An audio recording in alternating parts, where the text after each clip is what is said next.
We are here, and yes, we are all still laughing at the Dallas Cowboys. It is time to get the NFC squad together.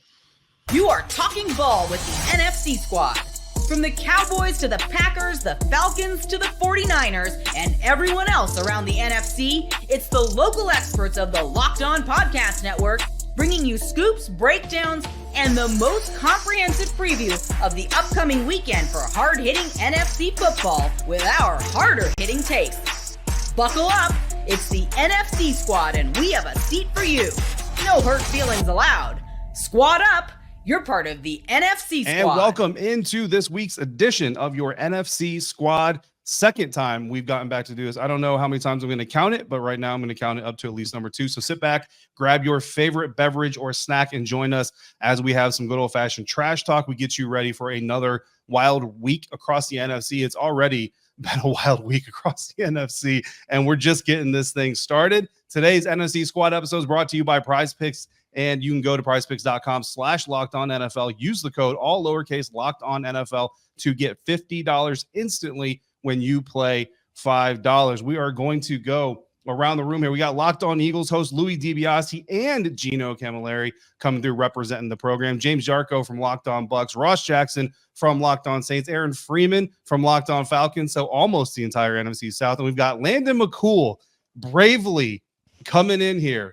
Hopefully he brought the 47 piece that the Detroit Lions left in Dallas for him to today's episode, because he is, like James Jarko was in our first edition, Landon McCool is our big loser of the week 6 matchups. And Landon, I want to start there, buddy. Let's just talk about the game. Let's just stick to between the lines right now. We'll get to the microphones and the phone calls and the threatening, the firings and everything else. But right now, let's just stick between the lines. 47-9. Brother, what happened when the Lions came to Dallas? Well, first of all, that second part is what Jerry wants, right? He wants to get your eyes off what's happening between the lines and on him. Nice. Yeah, I mean, look, I think we knew going into the game that it was going to be a uphill climb for us on defense, right? Because we've had a lot of injuries, especially the defensive end position. The Lions come in off of a bye week. With one of the best offensive line, if not the best offensive line in football, and healthy too, finally, obviously coming off the bye week. So we knew that was going to be difficult. The hope, sweet hope. I remember you. The hope was that they would be able to do enough, either blitzing or to try to stop things on early downs and then get them into third downs and then blitz heck out of him and hope that would stop things. The hope was that Dak Prescott and the offense would pick up the slack where need be and control the ball to keep the defense off the field. Guess what? None of those things happened. Not even one. And the Dallas Cowboys didn't even score a touchdown in that game at home and are now 0-3 at home with I'm pretty sure averaging 20 points a loss at home so far this season. So that's what happened, is a very pathetic performance by one of the two football teams playing on the field. Speaking of pathetic performances in the NFC East, Ross Jackson of Locked On Saints is here for his first time. So we're going to go ahead and kick it over to you, Ross. Thankfully, the Dallas Cowboys came through and did not make the Saints the biggest losers of the week. But the Tampa Bay Buccaneers, New Orleans is known for its food, but the Tampa Bay Buccaneers brought 51 herbs and spices of Cuban flavor to NOLA and laid it down on the New Orleans Saints. From your vision of that game, what's going on in New Orleans and the great Spencer Rattler experience? Oh, it's fine. Everything's great, like it's fine. No, it's interesting. I thought that I was going to come in here and have to talk about the Saints as the biggest loser, because there has not been a team since the 1950s, 5-0, that forced 3 turnovers, scored 27 points, and had a punt return for a touchdown, and still lost by 24 points. Not a great start not a great, way for that game to end for the New Orleans Saints. They had something very similar against the Atlanta Falcons, very similar against the Philadelphia Eagles as well. It's where they kind of became this first team in 50 plus years to lose in some certain fashion, not necessarily the company that you want to be in, keeping that company all by yourself if you're the New Orleans Saints. So things right now, not great. The New Orleans Saints are down. Let's see, 2 starting wide receivers. They're starting left guard. They're starting right guard. They're starting center, and they're starting quarterback. Their offensive weapon, Taysom Hill, who has been sort of the most reliable player on their offense in terms of holistic offensive performance, is dealing with a rib injury. And then their best player, Alvin Kamara, is dealing with a rib injury, a hip injury, and a hand injury. So, great. Yeah. And Sean Payton's coming to town. So yeah, Sean Payton karma is exactly what it is. Sean Payton's going back through. I hesitate to call it Sean Payton karma because remember, the Saints didn't get rid of Sean Payton. Sean Payton just left. And so it's at least he said goodbye, karma. Unlike Anthony Davis, though. At least he thanked New Orleans, unlike AD. But I think the biggest thing here is when it comes to all that, like when you have a situation to where a division opponent shows up at your house and drops 51 points, and then you have to turn around 3 days later and play your former head coach, emotions are going to be kind of wild on Thursday night. Yeah, but look, at least the New Orleans Saints didn't lose to a rival, because that would be much, much worse. As much as Sean Payton probably appreciates the city, the city of New Orleans, Sean Tucker appreciates the city of New Orleans even more. James Jarko, Sean Tucker dropped 136 yards on just 14 carries. What's going on with the Bucs run game? Because I know Tom Bowles is talking about a 3-headed monster happening out there in Tampa, but I got some people who know I'm a Sun Devil coming at me saying, "Hey, buddy, sorry about Rachaad White's luck. Good luck with your next Sun Devil," which I'm still claiming Jaden Daniels, even though he doesn't claim Arizona State. That's a whole other story. Anyway, James Jarko, Buccaneers 4-2. Some people thought they were dead in the water after they lost to Sean Payton for the 40th time in history, but they're suddenly back alive in the NFC South race. Yeah, well, and Sean Tucker is kind of like that breath of fresh air, right? Like, we know what Rachaad White's capable of. We've seen flashes from Bucky Irving, but I, on Locked On Bucs, have deemed the fourth quarter of Buccaneers games Tucker time. Of those 136 yards, 107 came in the fourth quarter. 64 came on the Bucs' final drive over 6 carries. So when you have a guy with the burst as well as the power of Sean Tucker that can go against these worn out defenses in the fourth quarter and grind the clock out and really just eat up, what's remaining on the defensive side of the football. That's something that the Bucs really haven't had since playoff Lenny. So that was really nice to see. And, it was an up and down game for sure. And I'm, Ross, I know people inside of the dome there were super hyped in the second quarter because that was the one quarter that the Saints did play, the one quarter that the Bucs didn't play. But yeah, I don't know how Cohen's going to really navigate this. If I'm Liam Cohen, I'm treating the first half of the game the way I've always treated it. It's going to be Rachaad and Bucky. You might have some goal line situations where you're using Sean Tucker, but then it's in the second half where I'm sprinkling in Tucker in the third quarter, let him get a rhythm, get a feel for the game. Then in the fourth quarter, it's all Tucker. You might get 1 or 2 carries from Bucky, 1 or 2 from Rachaad, but I am just pounding that opposing defense with Sean Tucker nonstop late in games. Yeah, look, I think you're on the right track there. Look, I'm really happy for Sean Tucker, but one game, given the history that he's already kind of had with the team, I don't think you're necessarily looking at this guy taking a lion's share of the snaps. Fortunately, Aaron Freeman, we'll stick in the NFC South here. The Atlanta Falcons were able to overcome the great Andy Dalton and the Carolina Panthers, led by first-year head coach Dave Canales. I mean, bro, like one sentence, dude. How do you feel about the Falcons beating the Panthers?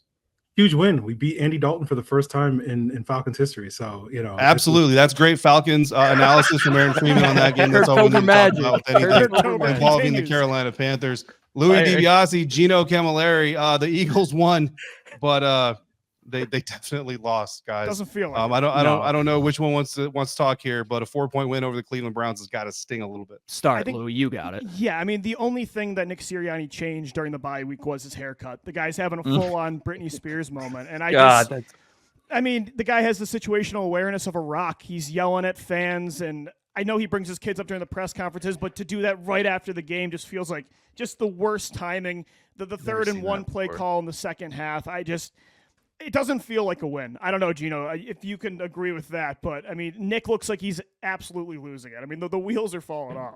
He's the real life Billy Walsh from Entourage who cuts his hair and says, "I'm an effing mess" at one point in that show. And that's Nick Sirianni. He quite literally grabbed his wall razor, shaved his head off before arguably the most important game of the season. And if people didn't think he was a quote unquote rodeo clown beforehand, everybody's getting their licks off at him right now. But the craziest part about it is this isn't even the most off the block story in the NFC East right now. Let's go back to Jerry Jones. Can we go back to Vince McMahon of the NFL really quick? Right, Can we get there? We are absolutely going to circle right back around. He'd love to that. The Dallas Cowboys. We warned Landon McCool before he came through here, and round of applause for Landon. He still showed up to take every bit of the heat that he is going to get coming up here on today's episode of NFC Squad.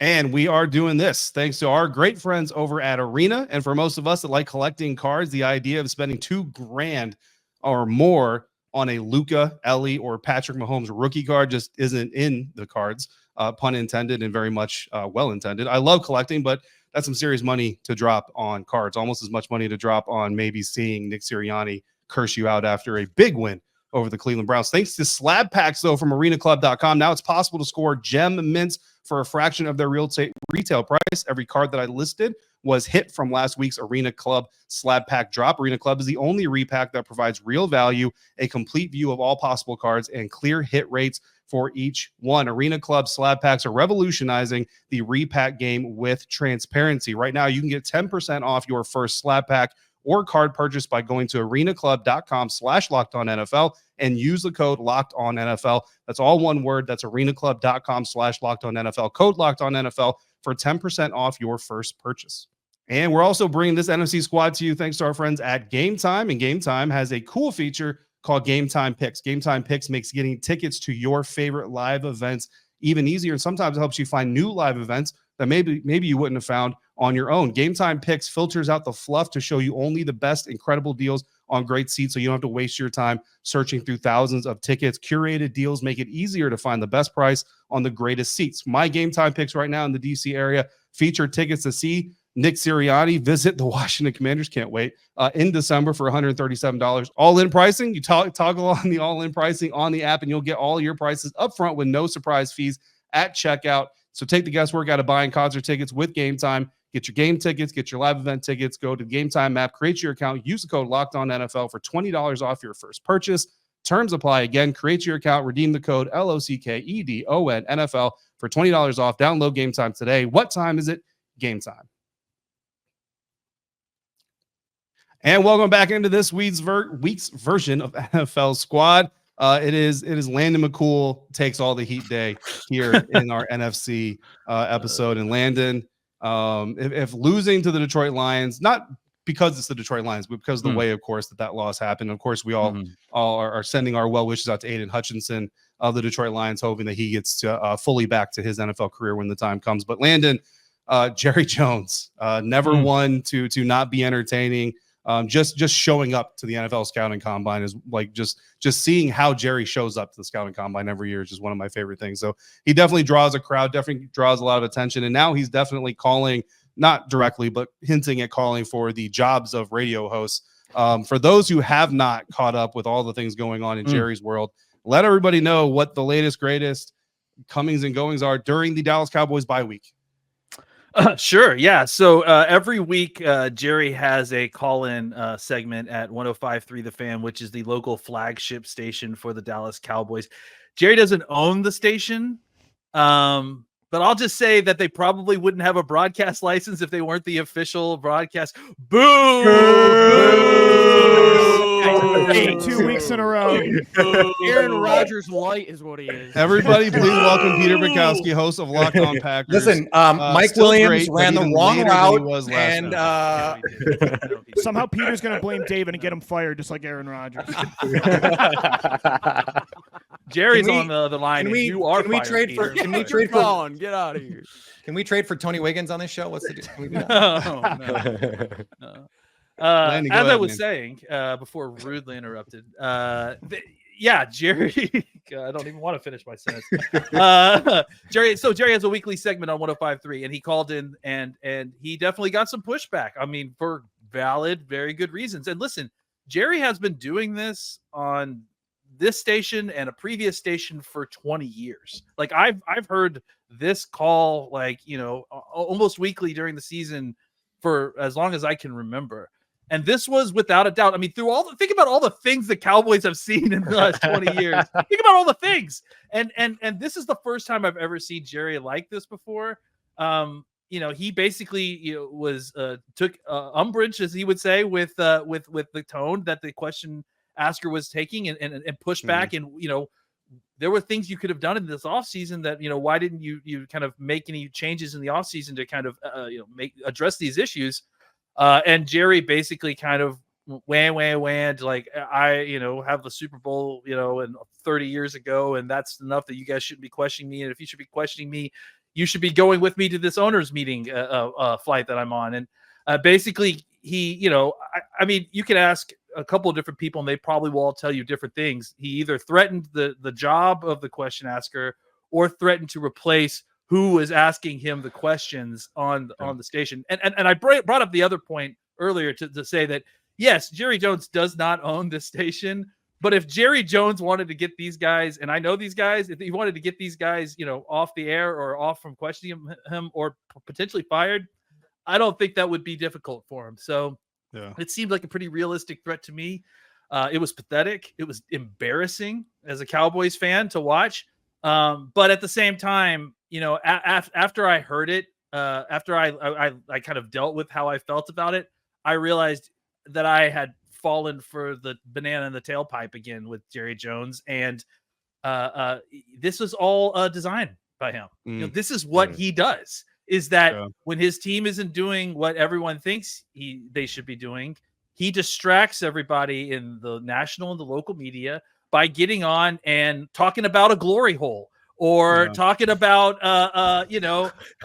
any number of things that I've had to go on my podcast. Is it a sushi glory hole? 12 can talk about burrito bets. Landon McCool can talk about Jerry Jones glory holes. Peter Bukowski, Locked On Packers. You know a thing or two about covering a guy who at least thinks he has the ability, if not has the proven ability. I didn't know where you were going. People I wasn't sure where that was going, David. What? I was worried about that one. I don't know about burritos. What do you think, Peter Bukowski, of the latest Jerry Jones saga here? I will tell you that I have once used the drop of Jerry Jones saying, I remember the glory hole days, bring me back my glory hole, on Locked On Packers. I have used that drop before. It is one of the best quotes from an owner ever in the history of the world. Landon is absolutely right about this is just who Jerry Jones is and has always been. But like, does anyone expect anything different? Like, this is just how this works. And so if we're trying to tie this to anything meaningful with the Cowboys, how can you possibly do that? He's just going to go out and bark in front of the carnival because that's what he does. Like, he's Hugh Jackman from The Greatest Showman. Like, he is managing the freaks, even though they're not. He kind of views them that way, maybe. And let's be clear, we're all in his circus. It's not just the Cowboys. Guess we're what, guys? Right. The NFL, I never bought a ticket. Nope, don't count me in that. Not at all. Well, Gino, you got a ticket to a different clown show, buddy. His name is Nick Sirianni, and literally, I don't claim this guy. Damian Woody of ESPN saying, and I'm paraphrasing here, but this dude is a straight. Actually, I'm not paraphrasing. I'm quoting. This dude is a straight clown, bro. Which end quote. That comes from my vernacular. 100%, and it was already brought up here, but James Palmer also tweeting of the shaved head, which my shaved head is actually a sign of consistency. Aaron Freeman and Ross Jackson shaved heads are signs of necessity. Nick Sirianni's shaved head is a sign of lunacy. James Palmer saying Nick Sirianni shaving his head is giving me vibes of Billy Walsh panicking before the screening of Queens Boulevard at Sundance. Honestly, guys, I feel like Nick Sirianni's antics are kind of also a la Jerry Jones, somewhat expected. But Nick Sirianni does not have the clout in the National Football League. But the thing Jerry Jones is, big Britney Spears Jerry energy knows. from Nick Sirianni. Jerry knows what he's doing. Nick Sirianni is not smart enough to understand what he is actually doing right now. That's what Lou and I have come to the realization, that he is not good enough to get us in this circle like Jerry is. He's got that Vince McMahon vibe, Jerry, right? Where like, even if you're booing, if you're cheering, you're paying attention. Nick Sirianni is in his own carnival, thinks he's the guy selling the tickets, is putting on the show, And all the time, everybody on Rotten Tomatoes and IMDb has given him 0.00 on every performance in 2024. That's exactly what he is. I said on our show, I've seen this guy in 100 bars in Western New York trying to sell me on something, and this is the goofiest guy I would ever talk to after I walked out of the bar. Like, I know this guy. He's me. I should not be running an NFL team. He should That's why I'm here on my team. Allow me to attest to that. I actually thought it was Gino, you might be better than Nick Sirianni, honestly. I'm not. I would trust him on 3rd and 1 more than Nick Sirianni. And I thought it was a good sign that the team wanted him to be more energetic this week. That, to me, is not what I want in a head coach, but it seems like they're still fighting for this guy, and they want him to be who he is. But it's kind of like when you have a little kid and you want to, go tell him to do something funny, like, hey, go give this to your sister, go do this, and instead of doing that, they break it or they hit the sibling or something. Like, no, that's not what I meant. When we said be energetic, we didn't say flex on your own fans when you beat Deshaun Watson by 4 points. About running the ball, which they ran for 47 yards. What is he flexing on? What is he doing? No, that's not what we meant. So it's just, it was. What a day. I mean, the worst win I've ever felt. Reality TV in the NFC East is the best. MTV or VH1 should have got the rights for Dallas, so they need a VHS converter because that was the last time they were relevant in this sphere. So the best thing that's going to come out of all this is the It's Always Sunny episode where the gang kidnaps Sirianni. Yes, we need it. We need it like I need air. And then Mac admits that he only did it because Jerry Jones told him to. And Nick Sirianni was cute. That's why. And then everybody like, Nick, do you see this guy has a shaved head, Mac? What are you talking about? I want to know where Big Dom is in all this. Shouldn't he be protecting Nick Sirianni from the fans? Dom's the one shaving the head. Are you crazy? He's got like Dom the can't even get this guy under control. He's off his rocker, man. He's gone. We need a locked if NFL cartoon to dialogue to describe all of these things that are happening around the NFC. And we haven't even gotten to the games yet. So speaking of the games that are coming, we're going to figure out who is on upset alert, a big matchup in the NFC North between the Minnesota Vikings and Detroit Lions. We'll talk about all of that and more coming up next on today's episode of NFC Squad.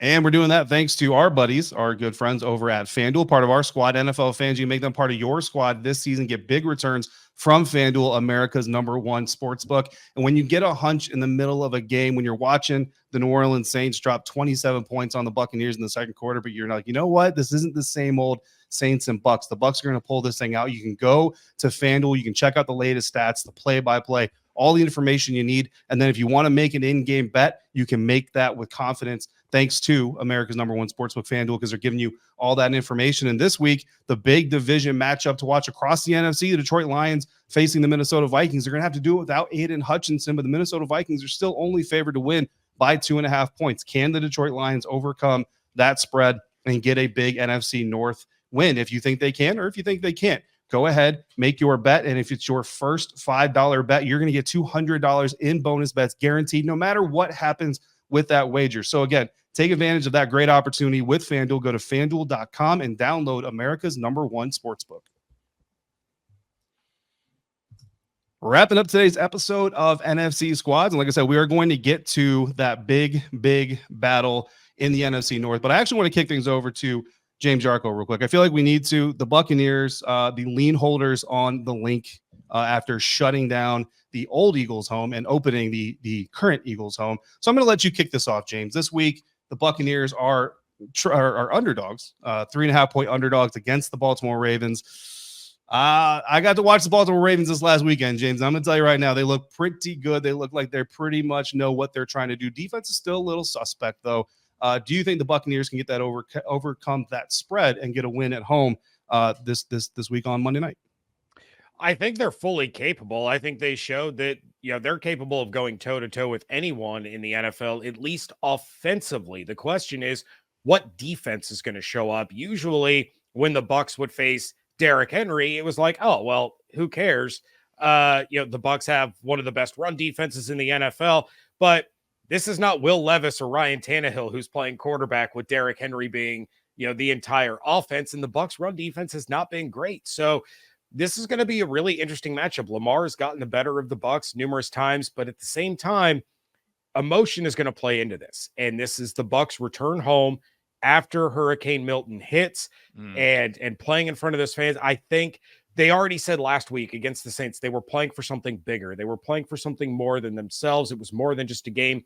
Now you get to go in front of those fans.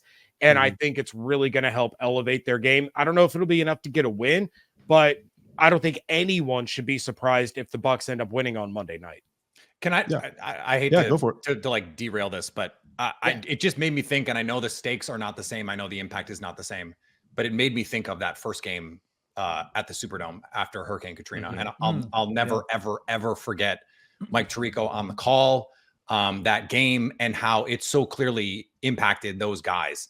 I know it's not the same, and I don't want to draw a false equivalency, but we are talking about serious impact to a lot of people, and we know these kinds of things impact the game. Like, Ross, what do you remember about that game? Like, I assume everything. Yeah, I was gonna say every dang detail of it. I used to actually have a poster that had like the line draw, like the dot play or the dot sketch of the rebirth play, which was that block punt, the recovery in the end zone, all those other things. The thing that I remember so much about that too, Peter, was actually Mike Tirico's call. It's funny that you should mention that, because he didn't say touchdown, New Orleans Saints. He said touchdown, New Orleans. And then he literally put his hands out in the booth and told everybody to stay quiet. And then the next thing, the only thing you hear for the next, minute and a half, Aaron, maybe a little bit longer, is the cheers of the fans in the Superdome and everything. And that was like, that's still to this day, like one of those moments that I remember as like a top moment in sports broadcast history, on top of how important it was. But yeah, I mean, look, there's a statue in front of the Superdome 5 minutes away from my house. That is Steve Gleason blocking that punt. It's one of the most important things to this city.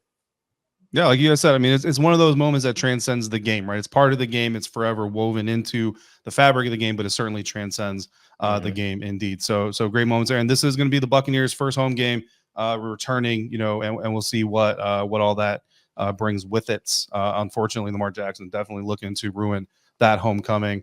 Aaron Freeman, haven't heard from you in a little bit, so we're gonna kick this over to you. NFC North division battle, big one. Detroit Lions visiting the Minnesota Vikings. Again, Vikings are favored by 2.5 points. No Aiden Hutchinson. Do you think the Lions? How big of an impact is that to you in this game? I think it's huge. Aiden Hutchinson is basically the Lions pass rush, and without him, I don't know if that defense is nearly as good. They've made upgrades in the secondary and whatnot, but without having a pass rush going up against a Vikings offense that is, firing on most cylinders, you just got to kind of squint on some of the Sam Darnold stuff, But for the most part, like they're firing on most of their cylinders. I think it's going to be a challenge for them, and Brian Flores is cooking up some things in the lab to try to throw a wrench into that Lions offense. So this is going to be an interesting matchup, but I think this is going to be a big test for the Lions, because I think the assumption that a lot of people have is now it's going to just kind of ride on their offense, because I don't know their defense is going to be nearly as good as it is capable of being without Aiden Hutchinson. And is this offense, and the offense is cooking. Ben Johnson is doing things. He's throwing out, a Statue of Liberty plays and all the type of things, hook and ladder, all this type of stuff to get that offense rolling and whatnot. That was just for us. But it was a birthday gift for Jerry. Yeah. I have an interesting thing on this matchup, this Vikings and Lions matchup. According to the Next Gen Stats, teams that are undefeated 5-0 or better, playing at home, coming off of a bye week, so it's exactly where Minnesota is right now, are 9-0 all time in those situations. This would be the first time that a team in Minnesota's situation lost, if they did lose, coming off of a bye week. And the average margin of victory is about 19.8 points. So not only have they been wins, but they've been big wins in this situation. So we think Sam Darnold is going to blow the doors off of Jared Goff in that offense. History repeats itself. I mean, fortunately for Sam Darnold, he's not facing Jared Goff in the Lions offense, right? He's got to face the Lions defense. And again, without Aiden Hutchinson and that's somewhat suspect names behind them anyway. Peter Bukowski. Who's the trade guy? Who's the trade guy for Detroit? Who's the like? Because it's not. We put Max Crosby to bed. They're not trading him. Like, who's the guy that they need to go get? Hassan Reddick. That's a great question. Hassan. Hassan. Give the Eagles a 2. Which, by the way, that's a ridiculous kind of player, sort of. But the Yeah. crazy thing is we got this reporting from Josina Anderson yesterday that there's this trade kicker as part of the deal that Howie got somehow, that if they trade Hassan Reddick to an NFC team, there's extra draft capital that goes into this. Like they're going to do whatever they can to not trade him to an NFC team. So if you're the Lions, are you giving up a 1 to offset that compensation? Like that, I feel like that's what you have to do. And that's crazy. Is there a way to do a 3-way trade here that bypasses a 3-way landed easy, buddy? Listen, we're already going My goodness. Glory holes and 3-ways on the show today. Man. We're gonna get taken off the air. I was ready to talk about Zadarius Smith as a trade target, but I can't say that after that. Also, Zadarius Smith and Dan Campbell would like get in a physical altercation. Like I can't see that. That's what Tim did too, and it already worked out for them apparently. God, Peter, do you see a way for the Lions? I mean, this is again, it's a tight spread anyway, but do you see, and given that stat that Ross just dropped on us, you're the NFC North representative here tonight. Do you see a way the Lions come out with a win in Minnesota? The only way I can see it, honestly, and I would love to see it, by the way, is if Ben Johnson just has an all-time plan for Brian Flores. Because the one thing we know, Jared Goff, it's not that you can blitz him, because he will do some things against the blitz. Ben Johnson does a really good job of giving him answers against pressure looks, but against pressure, he has a problem. And so I wouldn't be surprised. Like Brian Flores loves to show like heavy blitz, zero pressure regularly, but he only does it like 4 times a game. But this might be the game where he does it like 8 times a game, 10 times a game, 12 times in this game. And then it's like, okay, what are the answers that you have?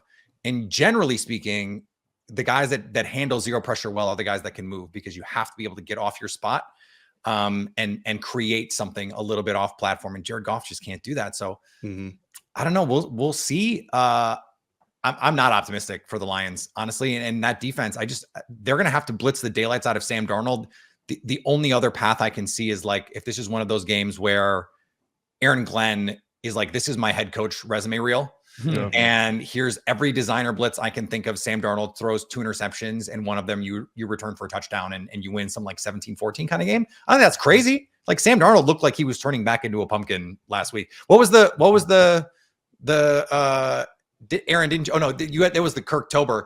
There's a Sam Darnold thing in October too. He's terrible in October, but great in September. It's one of those weird things. So very interesting. We'll see what happens. Again, big opportunity for the Detroit Lions to draw even in record, but also take the lead in the NFC North. The Minnesota Vikings obviously looking to go to 6-0. The Washington Commanders, Minnesota Vikings, Atlanta Falcons, San Francisco 49ers, all leading NFC divisions as we enter this weekend. All 4 of those teams are in action. So these divisions could look a little bit different depending on how that schedule goes. Lord, help me at Locked On Commanders if the Carolina Panthers come into Northwest Stadium and beat Jane Daniels and the Commanders. Hopefully we'll have to talk about that, but we hope to talk to all of you again this time next week. Thank you for joining the NFC Squad. We will be here each week, each of us here every day to bring you the latest on all your favorite NFL teams. So make sure you're following all of these shows on the Locked On Podcast Network and subscribe so you don't miss a moment of the amazing coverage, all part of the Locked On Podcast Network, your team every day.